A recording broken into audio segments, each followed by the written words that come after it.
Hi friends, welcome back to our channel. Friends, ఈరోజు మన వీడియోలో హిస్టరీలో భాగంగా బౌద్ధ గ్రంథాలు అన్న టాపిక్ గురించి తెలుసుకుందాం. బౌద్ధ మతంలో అతి ముఖ్యమైనటువంటి బౌద్ధ గ్రంథాలు ఏవనగా త్రిపీఠకాలు. అవి ఏవనగా వినయ పీఠక, సుత్త పీఠక, అభిధమ్మ పీఠక. అందులో ఫస్ట్ వన్ వినయ పీఠక. ఇది సన్యాసులు మరియు సన్యాసినుల క్రమశిక్షణ నియమాలను కలిగి ఉంటుంది. తిరిగి వినయ పీఠికను 3 భాగాలుగా విభజిస్తారు.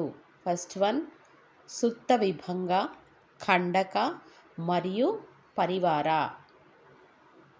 త్రిపీఠకాలలో రెండవది సుత్త పీఠక. ఈ సుత్త పీఠక బుద్ధుని ప్రధాన బోధనలు మరియు ధర్మాలతో వ్యవహరిస్తుంది. ఈ సుత్త పీఠికను తిరిగి 5 నికాయలుగా విభజింపబడింది.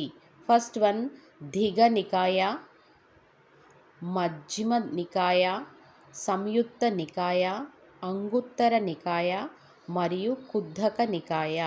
Third one Abhidhamma Pitaka. ఇది ఉన్నతమైనది, ఉన్నత బోధనగా రూపొందింది. అభిధమ్మ పీఠక అనేది బుద్ధుని బోధనల యొక్క వివరణాత్మక పాండిత్య విశ్లేషణ మరియు సారాంశం.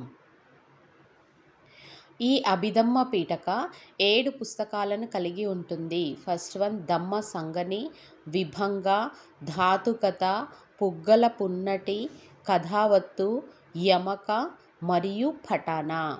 Thanks for watching friends. ఈ వీడియో మీకు నచ్చితే లైక్ చేయండి, షేర్ చేయండి. ఇటువంటి మరిన్ని వీడియోల కోసం మన ఛానల్ని సబ్స్క్రైబ్ చేసుకోండి ఫ్రెండ్స్. Thank you.